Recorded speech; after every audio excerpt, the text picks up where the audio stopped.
But about today's show, Beyond Words with Bill Bowers, we're so excited you're here to see it. We're a big fan of Bill's. Several years back, we produced one of his earlier one-man shows called Under a Montana Moon. Some of you may have seen that. Yeah. Oh yeah, all right. We've got some diehard fans here. Always good to know. And Bill's also an outreach teaching artist, teaching Mime to schools and libraries throughout New York City. So we're very happy to have him here, and we're glad that you can come out and enjoy the final performance of it today. In order to have a good experience today, can everyone double, triple check that their cell phones are off? It is a Mime show. It will be very loud if your cell phone is off. Also, if you have any candies or need to move around, we run straight through an hour and 15 minutes, no intermission. If you do need to leave for some reason, you can go back through the store through which you came. And if you want any information about urbanStages, I'd be happy to talk to you after the show. So please put your hands together for Mr. Bill Bowers and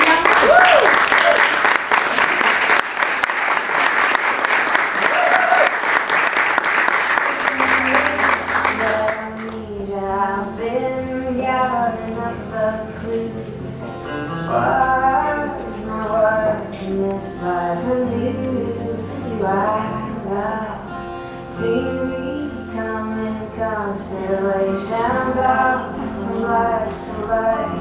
There's a sharing of the heat and the wisdom more.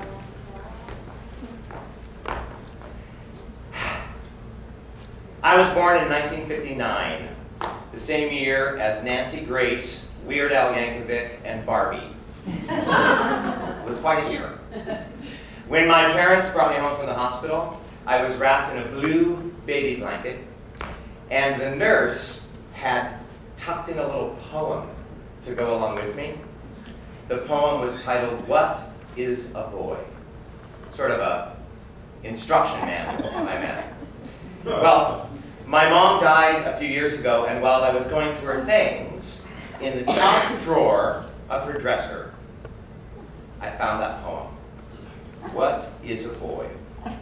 And in reading it, I couldn't help but think about myself as a boy, growing up gay in a small Montana town in the 60s, and ultimately becoming a mime.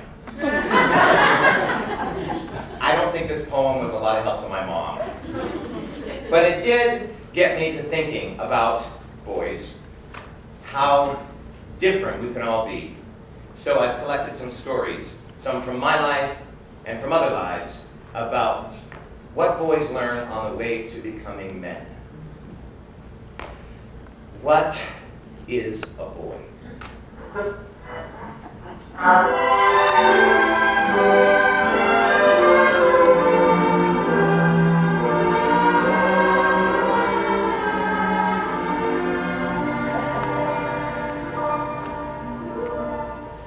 Between the innocence of babyhood and the dignity of manhood, we find a delightful creature called a boy. Boys come in assorted sizes, weights, and colors. But all boys have the same freedom to enjoy every second of every minute of every hour of every day, and to protest with noise, their only weapon, when their last minute is finished and the adult males pack them off to bed at night. Boys are found everywhere. On top of, underneath, inside of, climbing on, swinging from, running around, or jumping to. Mothers love them. Little girls hate them. Older sisters and brothers tolerate them. Adults ignore them, and heaven protects them.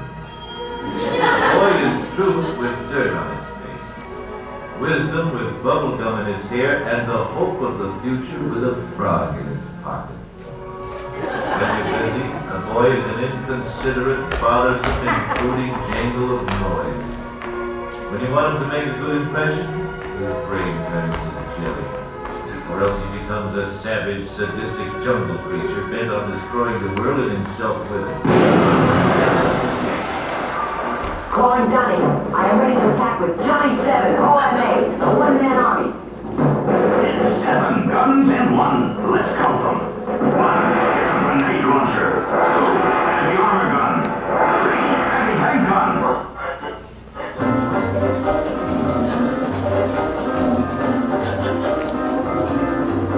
I'm a girl and my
My grandfather was a gold miner.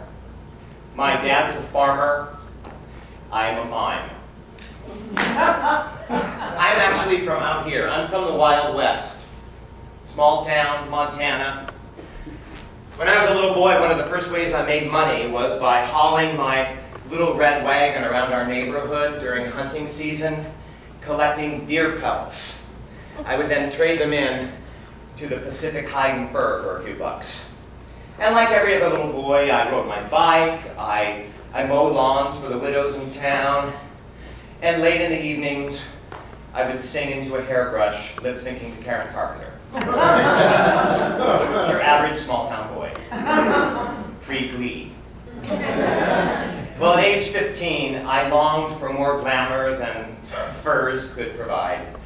I longed for adventure, so I hopped on my bike and I crossed the Old County Bridge, crossing the same river where Lewis and Clark had traversed just 150 years before me, and I applied for my very first job at the 4B's Cafe. The 4B's, Bobby, Billy, Barb, and Bev, the Hainline family. They'd opened the 4B's Cafe just off the highway, Interstate 90. I have absolutely no qualifications. I have no experience in restaurant work, but I'm very enthusiastic, and I have been called, among other things, artistic. I'm hired as the salad bar boy. Now this is 1974. Salad bars are at the height of their popularity, and the salad bar here at 4B's is state of the art. But I know it can be better. Presentation is 90%. So I go to work every morning and I stir up buckets full of Cuke and Tom Delight, carrot raisin medley, ambrosia salad. I make sculptures in the ice. I actually make a state map of Montana entirely out of Jell-O. I create little salad dressing labels in the shape of highway signs. Oh my God, I love this job! Well, one afternoon as I was busy refreshing the salad bar, I had just completed spelling out "drive safely" in radishes when Nora, my supervisor, asked to speak with me over by the taxidermy display. Nora tells me she's taking me off salad bar duty. She says it's all just a little too much. She says I'm just a little too much. She thinks it would be better if I just worked in the back now. Now, it wasn't that Nora was just being a bitch. I mean, it wasn't that she was just being a bitch. I think she thought that she was protecting me.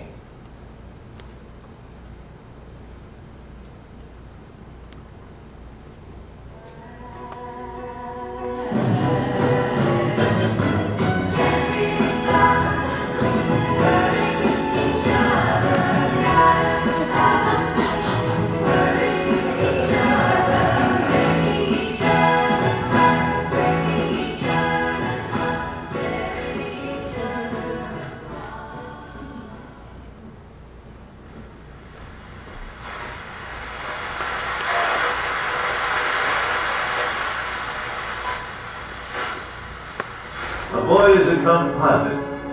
He has the appetite of a horse, the digestion of a sword swallower, the energy of a pocket-sized atomic bomb, and the curiosity of a cat. Growing up is a time of change. Everything seems to happen at once. Hey, you know something? No, what? I had a wet dream last night. Now there's a happy accident. An accident that could lead to opportunity. What dream? What's that? Oh, you know, the sperm comes out of your penis. Sperm? It was something new to Bill, this business of nocturnal emissions, just as a lot of other things were new. Brill, bring a little apple. Brill, bring your fire. Brill, bring the apple off to your. Nobody else can cram into one pocket a rusty knife, a half-eaten apple, 3 feet of string, an empty Bull Durham sack, 2 gumdrops, 6 cents, a slingshot, a chunk of some unknown substance, and a genuine supersonic cold drink with a secret compartment. Boyd is a magical creature. You can lock him out of your workshop, but you can't lock him out of your heart.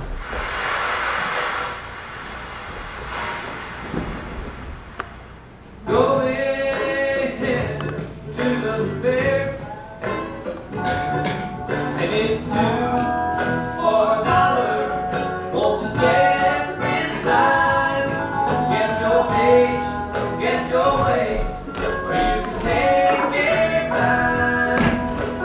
Mount up on the big wheel, ride her to the sky.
Davy was mean.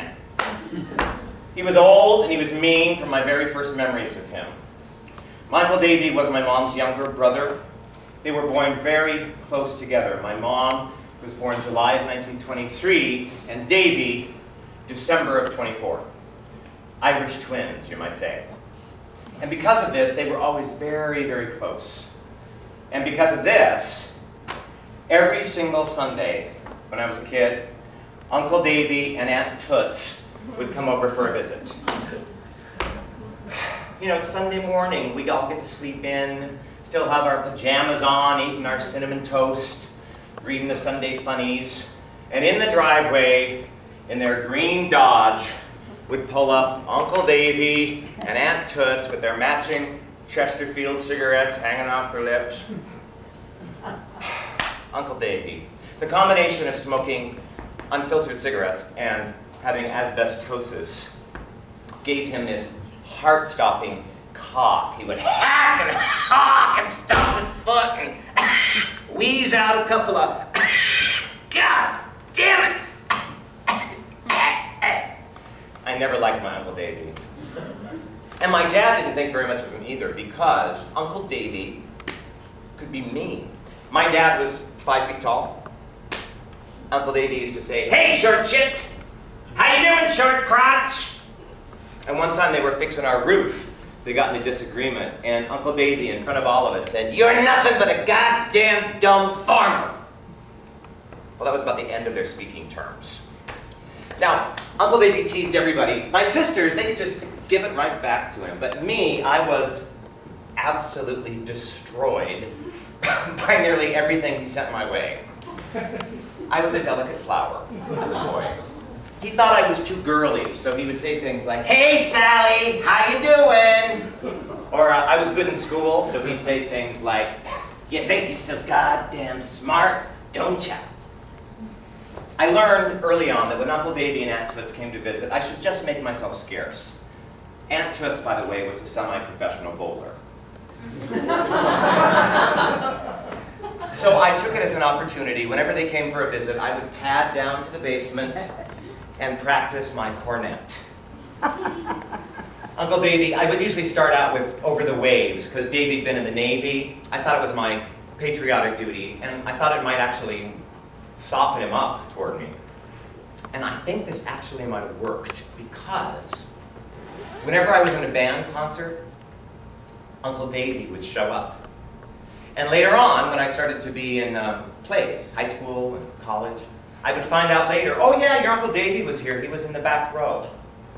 Now, he never acknowledged to me that he saw me perform ever, but he was often there. And I found that so curious because we didn't seem to like each other very much.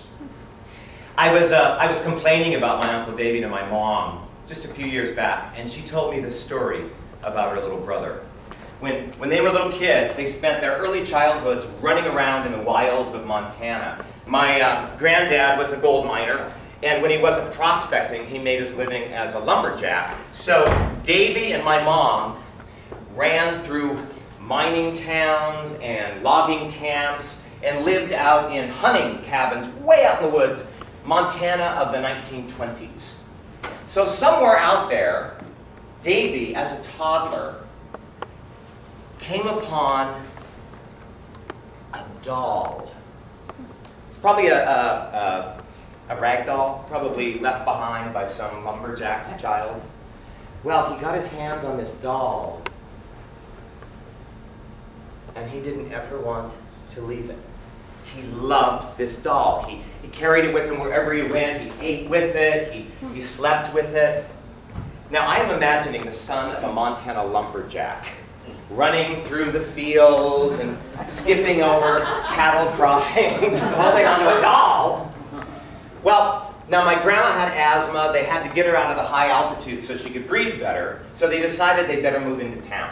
This was also about the time that my mom would be starting the first grade. So they rented a house on Catlin Street. Grandma thought this might be the perfect opportunity to, that doll, but no. Little Davy and his doll would arrive in Missoula, Montana together. Well, Mom tells me that out on Catlin Street there were all these houses filled with all these kids. And it was the first time they had children, other children to play with. So for my mom, she said it was heaven. But for Davy, not so much. See, these city kids didn't think much of a boy holding on to a doll. So they called him names, they chased him home, he got pushed into the ditch. They even played keep away with his doll. Mom said she had to retrieve that doll and come to his rescue on many, many occasions. Okay, so about a week, a little over a week after they've moved into town, my mom comes down to the kitchen for breakfast one morning, and she sees her parents looking out the back door. And way up behind the house, they all see Davy. He has shimmied up a pole, and he has strung up his doll high up on the clothesline. He has found a stick, bigger than he is, and he is beating that doll to death. The only sound is the stick knocking out the stuffing. My Uncle Davy would become the toughest kid on Catlin Street, the best fighter at the Franklin School, and the meanest man I knew.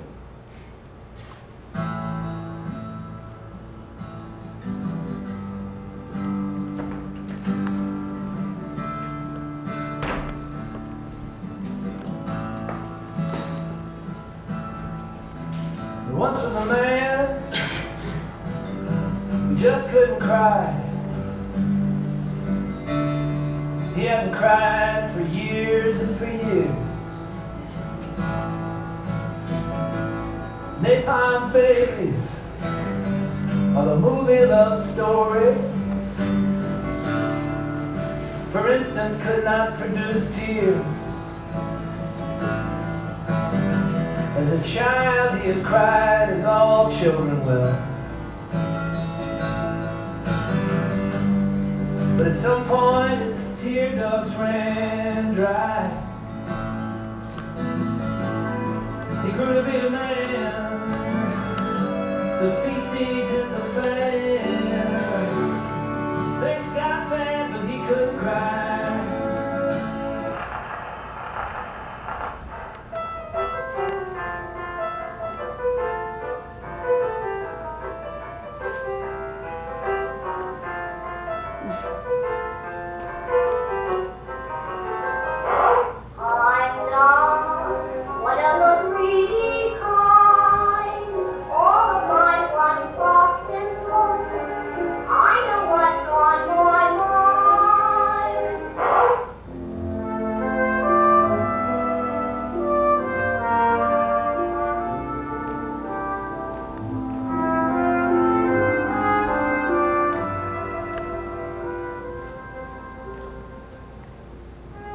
Upon the half-decayed veranda of a single-frame house that stood out on the edge of town, the town of Winesburg, Ohio, a nervous little old man walked up and down. And out across this field that had seeded with clover, he could see the highway, along which went this wagon full of berry pickers coming home from a day of work in the fields. He could hear their voices, boys and girls, teasing one another. And one of those voices called out across the field to him, "Hey, Wing! Wing Diddlebum! Hey, Wing! Comb your hair, Wing! It's falling in your eyes! Wing Diddlebum! Wing Diddlebum!"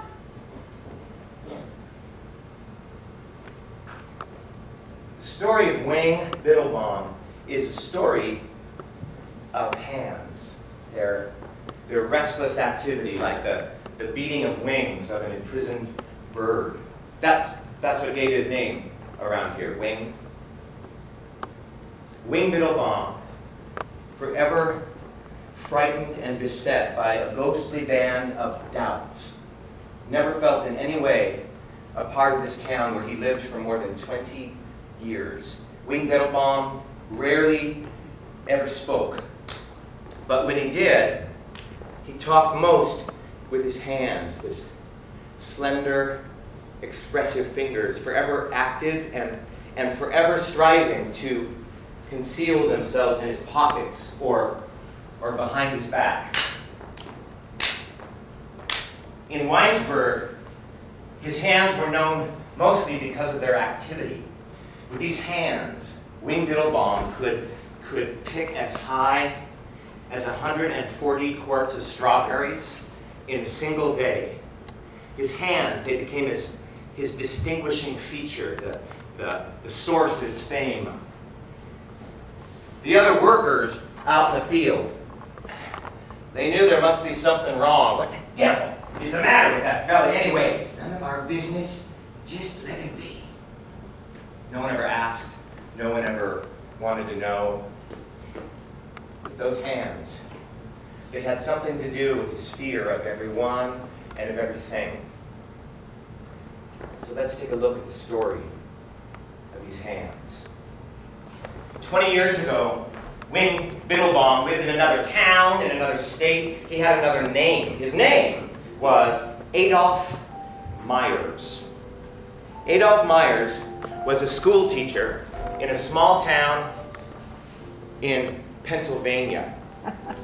He was beloved by the boys and the girls of his school. He was one of those men who was just meant to be a teacher of children. One of those men who ruled by a power so gentle that it passes as lovable weakness.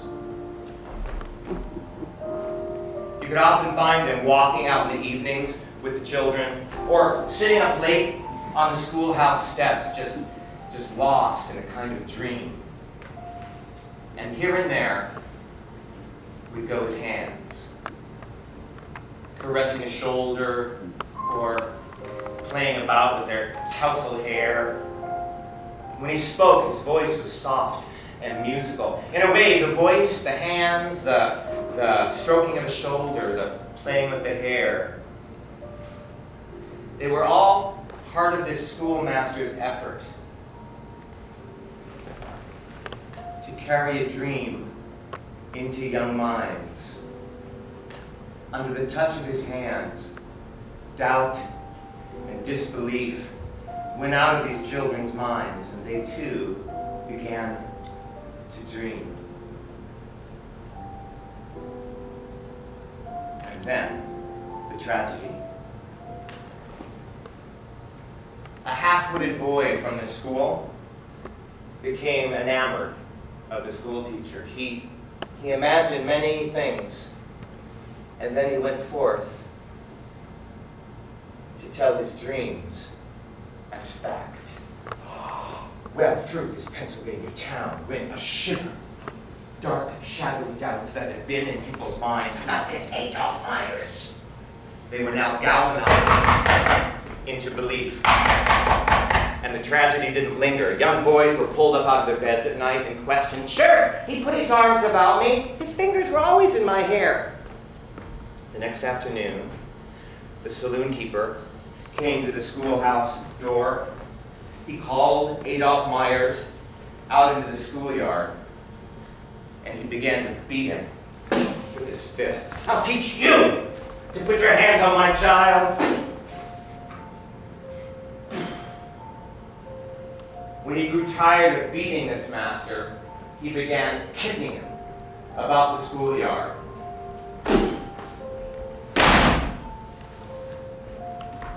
It was raining. A crowd gathered, and one of the men had brought with him a rope. Adolph Myers would be driven from this Pennsylvania town in the night. Through the rain, a crowd followed after him, throwing rocks and sticks and great balls of mud at this figure who screamed and ran faster and faster into the darkness.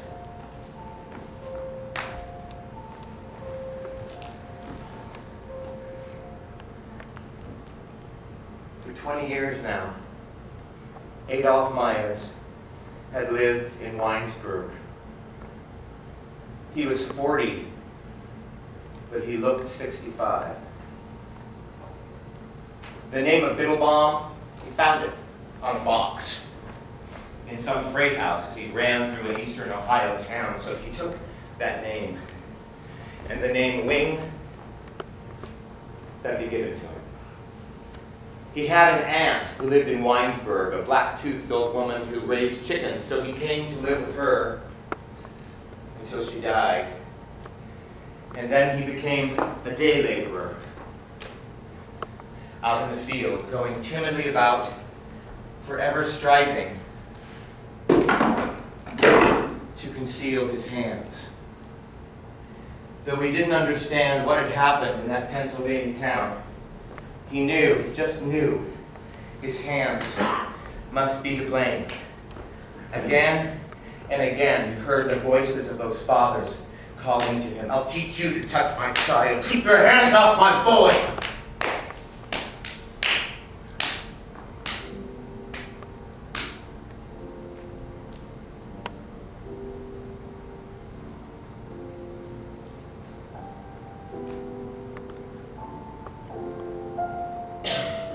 Going back to his house that night, Wing Biddlebaum cut slices of bread and spread honey on them.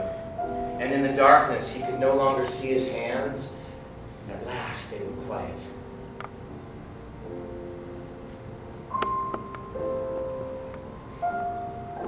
He noticed some stray breadcrumbs spread on the cleanly washed floor, so taking a lantern down to the low stool, he began picking up these crumbs, one by one, bringing them to his mouth.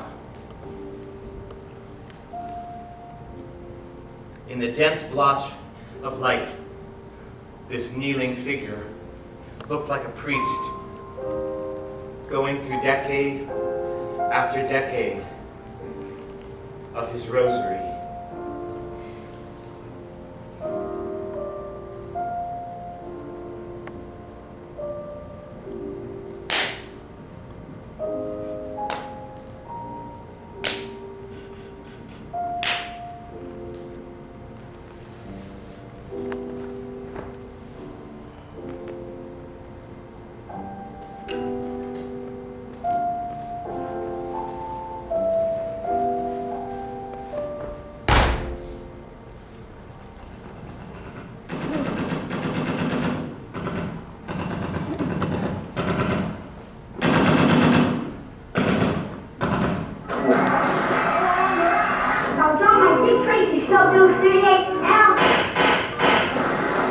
He never draws first blood. He only fights back. The first time was for himself. The second time was for his country. This time, Grandma, something went wrong. is for his friend. Fact, there are over 300,000 Hooters Girl alumni in the world today. Hooters taught me the value of serving others. If you having girl problems, I feel bad for you, son. I got 99 problems, but a bitch ain't one. He is the most interesting man in the world. I don't always drink beer, but when I do, I prefer Dos Equis. I heard you were kind of sensitive. Sensitive? Me? Sensitive? Tragic story, a teenage girl who took her own life last year after she became the victim. 18-year-old Tyler Clementi, freshman at Rutgers University in New Jersey, committed suicide by jumping off the George Washington Bridge. Jamie Rodemeyer uploads this video to YouTube. Hi, this is Jamie from Buffalo, New York, and I'm just here to tell you that it does get better. Last Sunday, he was found dead after an apparent suicide.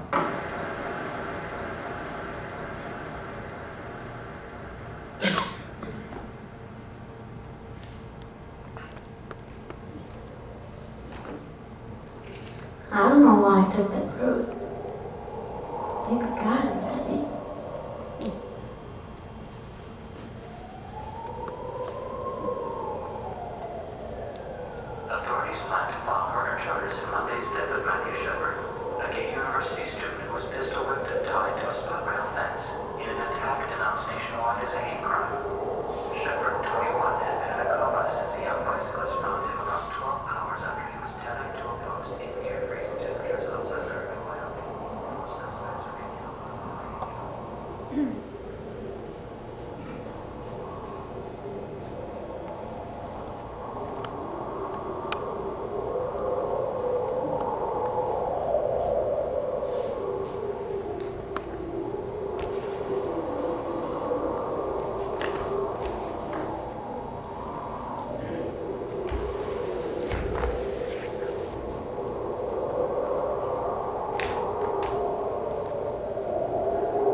There was blood everywhere, except where the tears had washed the blood away.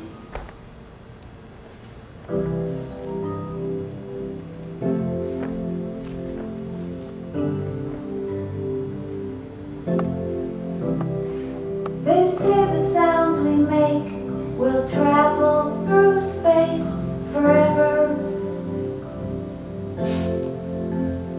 Through our spinning solar system, through the wheeling disk of our galaxy, through what we imagine our universe to be, we can't begin to imagine.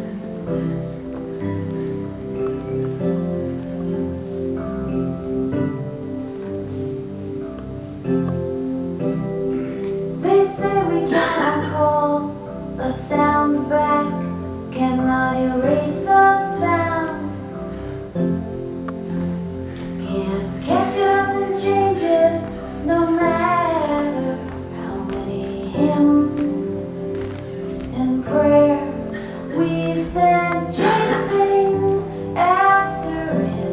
A sound goes on and on and on. Can you imagine sounds he made? How they must have acted clear Wyoming air. Can you imagine sounds that made his soul shatter down? Can you imagine sounds he made as he hung time spent, broken, bleeding, bitter night, the whole next day?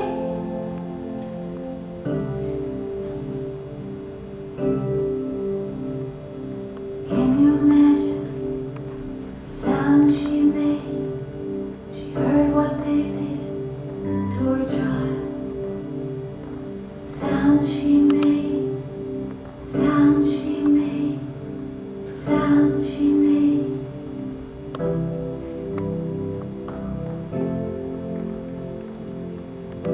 These sounds are streaking through space forever.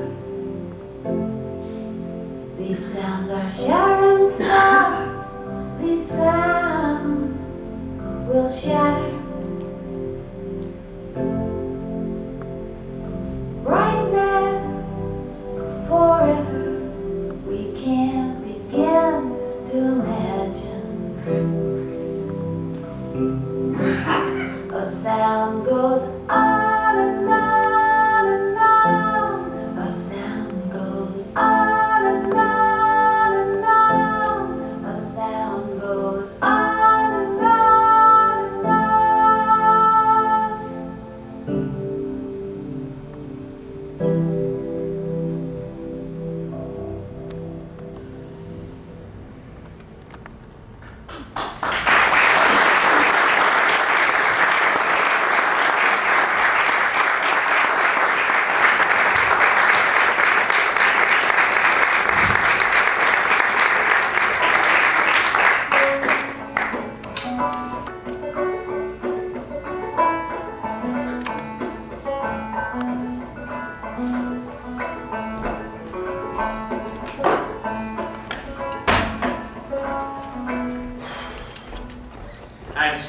a main street in Shoto, Montana, population 1,780.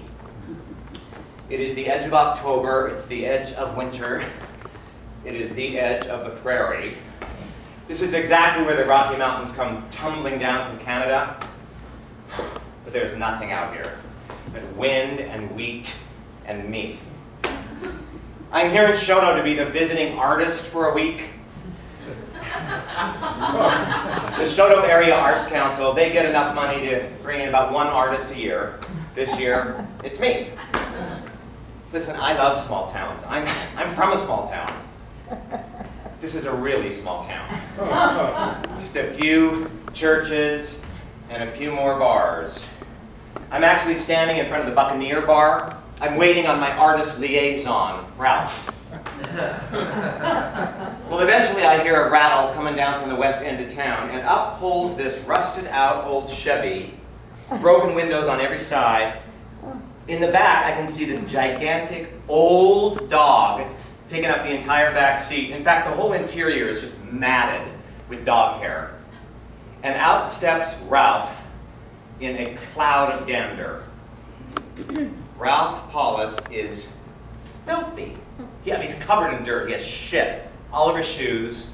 He has one of those beards that starts growing down here and goes directly up through his nose. He has sapphires for eyes. He comes around the front of the car, shakes my hand, and then says real loud, "Well, I do believe you are the first homosexual mime we've had here in Shoto."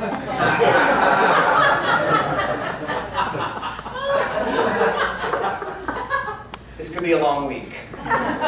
Well, Ralph digs through his filthy Carhartt vest to find that damn schedule. Ah, here it is. He's going to brief me on my time here in Shoto, and by the look of things, I am going to work with every single person in this town. I'm meeting with the third graders to discuss Hopi Indian traditions.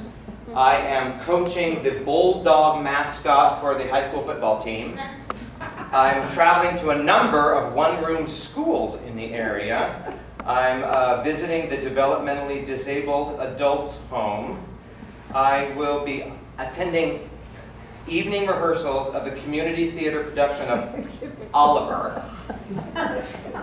I will give workshops to the Senior Citizen Clown Brigade. And at the end of my week, I will perform my solo mime show for the entire county.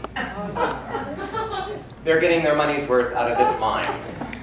Well, Ralph then leads me to the other end of town, to the motel, to the motel. There are 5 units. I'm the only one there. Then he tells me he's got to go. He's got to rush back to the farm to pick up his 89-year-old mother because they have to get to their African drumming circle. Shoto has an African drumming circle with 50 members. This is my first indication that Shoto will be full of surprises. Day 1, I'm driving out through the wheat fields 40 miles. Deer are flipping back and forth over the road. I'm heading to Elk Ridge. It's a one-room school, and the students from 2 other one-room schools will meet us here for a total audience of 25, plus some ranchers and some parents that show up. We're all gathered together in this multi-kappa auditorium purpose room for a pantomime show. Oh boy, this is going to be good. And as audiences go, they're actually great. One of the best. The kids sit on this wrestling mat, just wide-eyed, full of wonder. When the show's over, no one moves. They just start asking questions. At the end, I sign autographs for every single person in the room. I teach the mime walk to a couple of ranch wives. And I drive out of that town feeling like I have just played Shea Stadium. I'm heading back to Shoto now. It's starting to snow. Antelope are loping along, leading me back to town. I pull into Shoto for lunch in front of the Buccaneer. It's the only place you can get lunch here. I open the door and realize I have just parked next to a tractor. The sign on the door, handwritten, it says, "Please remove manure as best you can." Inside the Buccaneer, it is lunch rush in here. It's a sea of hats. Cowboy hats, John Deere, International Harvester, mostly hunters and ranchers. And one of them is old geezer. He's across the room, but he is just looking at me real hard. This is probably a good time to tell you what I'm wearing. A powder blue down vest with coordinating hoodie. I actually had a scarf on too, but I left that in my car. Well, this old guy, he starts moving across the room toward me. And I'm thinking, oh my God, here we go. The closer he gets to me, the dirtier I realize he is. He's just dust from hat to boot. He's drinking a red beer. It's 11 in the morning. He gets eyeball to eyeball with me and says, and I quote, "You're not from around here, are you, son?" I say, "No, actually, New York City." Before I can say another word, he says, "Are you the Mime?" He pumps my hand, he thanks me for coming. The guy buys my lunch. He talks my ear off about Danny Kaye and Red Skelton and, oh, that fella on Laughing that used to get hit with the purse. He's so generous and welcoming. He's so glad I'm here. We leave the Buccaneer bar together and he says to me, "This is important now. Kids need to see you. They need to see there's other ways of communicating besides hitting and yelling." I do my first workshop that afternoon, Mime workshop at the high school, and a lot of people show up. The Senior Citizen Clown Brigade is here, some parents, and the Stott brothers. The Stott brothers are 2 farm boys out of 10 Stott brothers. They work the farm after school, but these 2 got permission to stay late because they wanted to come to a mime class. But the jewel for me of this day is a boy named Jeremiah. He comes riding up on his bicycle. He's a Native American boy, hardly speaks a word. But he does tell me he doesn't know what mime is, but he likes to dance. That brought him through the door. In the first minutes of this workshop, I can see this kid is he is fantastic. When he moves, it's like he's receiving messages from somewhere else. Well, this workshop is supposed to last for 1 hour, but Jeremiah and the Stott brothers stay for 3. When it's over, I'm looking around for Jeremiah. I want to talk to this kid. He has virtually disappeared.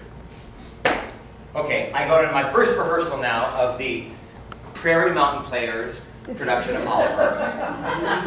It's a motley cast from age 8 to about 80. Mostly these self-conscious Norwegians and Swedes, Montana homesteaders, just here to do a play. The woman playing Nancy, she has never been on stage in her life. The guy playing Mr. Bumble is the minister. And the man who is playing Sykes, the bad guy, is this refrigerator of a rancher named Dan with a glass eye and a mullet. He actually terrifies me.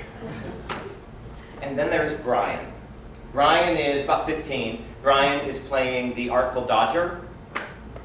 There's no other way to tell you this. Brian is a flaming queen. He bevels, he minces.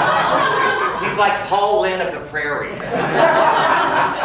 I'm instantly very concerned for this boy in this town. But it's clear to me through this rehearsal that everybody here just loves Brian. I mean, he sings like an angel. And I learned that he's actually from a small town called Augusta, down the road, 1-room school. And on the weekend, he does everyone's hair.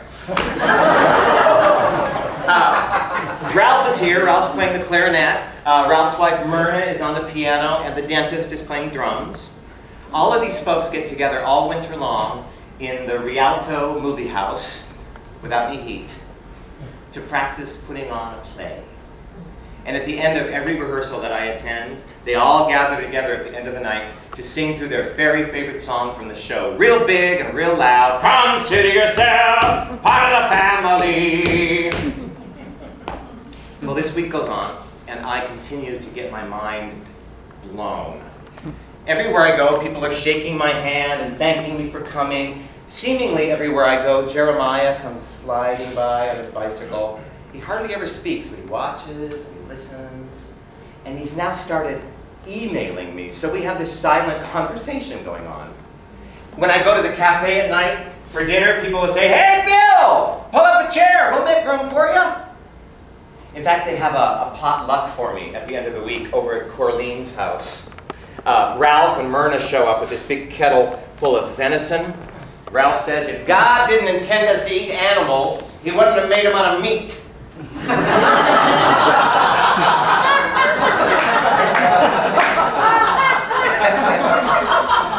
There's Tupperware containers full of all kinds of stuff. There's buckets full of beer. And the conversation here just goes in so many directions. From the four-way stop they're proposing in town, to the dead deer out on the highway, to hate crimes legislation and that poor Matt Shepard, to UFO sightings. It's a prairie salon. Well, after dinner, we all gather around the police scanner, which, if you don't have yours yet, it is better than TV. This is where I learn about the guy in town who rides around on his lawnmower. Sometimes he forgets his medication. Sometimes he forgets his clothes. But somebody in town just rounds him up and they get him on home again. I'm sitting next to Myrna. She says, "Oh yeah, we like the diversity here. It keeps things interesting." I asked Myrna about this boy Jeremiah, who I'm so drawn to. And Myrna tells me she is worried about that one. There's trouble out of that house.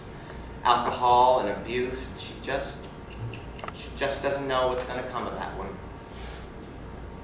Well, it's the end of the week, and I'm performing my show in the high school auditorium. So before it starts, I peek my head out the side door, and I see pickup trucks coming from every direction, picking up dust, coming into town to see a mime show. And in the parking lot, it's filling up. I see Ralph and Myrna's car. There's the tractor, a station wagon with a dead deer tied on top of it. And right over here, I swear to you, a lawnmower. Jeremiah shows up and he comes inside, doesn't speak, but he just sits and watches me as I paint my face white. I do my show, and I have to tell you, Shoto shows up. It's one of the best days of my life. Ralph is beside himself. Damn, this is a bigger crowd than we had for the Cowboy Poets. Everybody is here. The only ones who can't attend are the folks at the developmentally disabled home. So since it's my last day, I've arranged that I'll stop by there on my way out of town and do a performance. So I'm setting up now in their community room. An attendant brings in this young woman. She's profoundly disabled. She has on one of those pink helmets. And the attendant apologizes. She says she can't control her movements or her voice. She can be very loud. She just repeats the same thing over and over and over. It can be disruptive.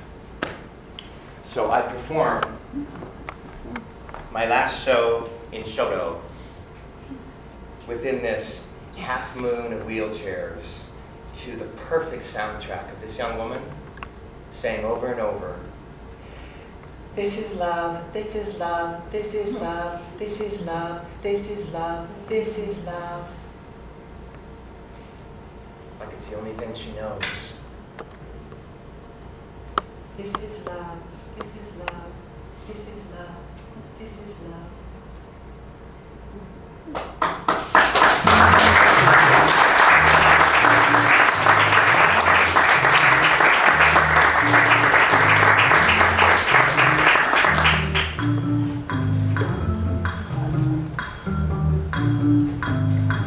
We're all just all the children. We're all just all the children. We're all just all the children. We're all just all the children.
bury them, these shoes.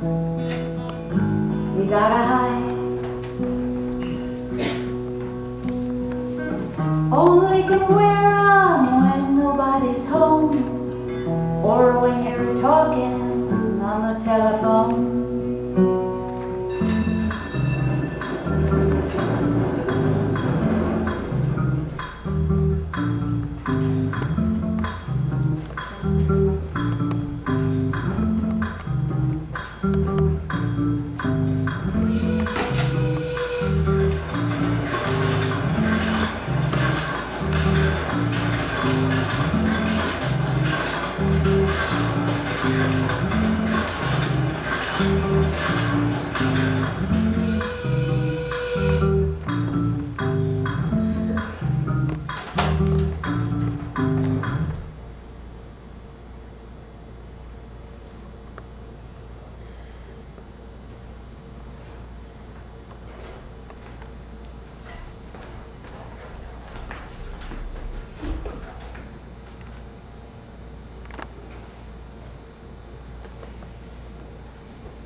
Davy, his lungs would do him in. The last times I was home visiting in Montana, he wasn't well enough to come out and come to visit us, so my mom would encourage me to go out and visit him. The last time that I saw my Uncle Davy, he had been spending a lot of time out in his garage, I heard. He had a wood shop there. He liked to build things. When I came to see him, there was mean old Uncle Davy, huddled in the garage, tethered to his oxygen machine. And Uncle Davy had begun building dollhouses, doors that could open and close, crown molding, these dollhouses. Still no dolls. I love small towns. I spend a lot of time in small towns. And a few years ago, I was out in rural Pennsylvania near York. I was doing my Mime show at schools along the way. And I had spent a lot of time in my rental car, too long, I think, because earlier in the day, I heard myself out loud pointing out the Dairy Queen to my imaginary child. It was time to pull over for a while. So I stopped to get something to eat. There's not a lot of choice in rural Pennsylvania. Those two signs I just dread. Family restaurant. But I go inside anyway, and the place looks a lot like the 4Bs, circa 1974. I mean, there's the salad bar. And as I sit here eating, I just happen to glance up, and I see this kid, boy. He's got on a white apron, and he's crossing the room carrying this big bowl. And from my seat, I watch him. With great finesse, he is refreshing the salad bar, and he seems to love his work. Before I leave, I catch his eye, and I give him a... Okay, 6 months ago, I was doing a workshop in a little college in a little town way out west, and after the workshop, this student runs up to me and says, "My friend knows you, but he is very shy. He doesn't want to come up and say hello." I say, "Really? What's his name?" "Jeremiah. You came to his town when he was in high school?" "Jeremiah is in this building somewhere. I go looking for it, but I can't find him." Of course, he's a man now. But I learned from the friend that Jeremiah made it to college on a baseball scholarship. He's taking theater classes, and he has looked me up now on Facebook. So the silent conversation continues. This year has brought so many things to me that I never thought I would ever experience. I mean, I can get married in this state. I am planning a wedding. I can join the army and tell you about it. And in the most surprising and miraculous of events, I had a baby. I mean, I didn't have a baby, but I helped my friends have a baby. And it's a boy. And he's perfect. Except this one didn't come with a poem attached. But what makes a boy a man?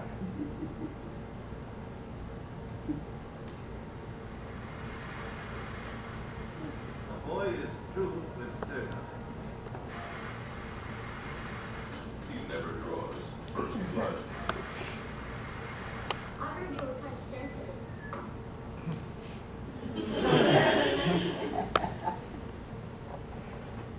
And what do I know?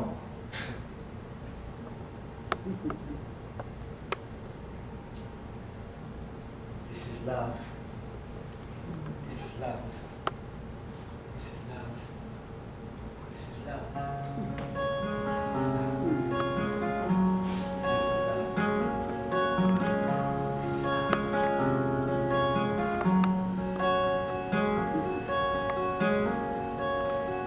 Well, I know you like to see it in your eyes, and I feel it in your heart.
Lincoln Center?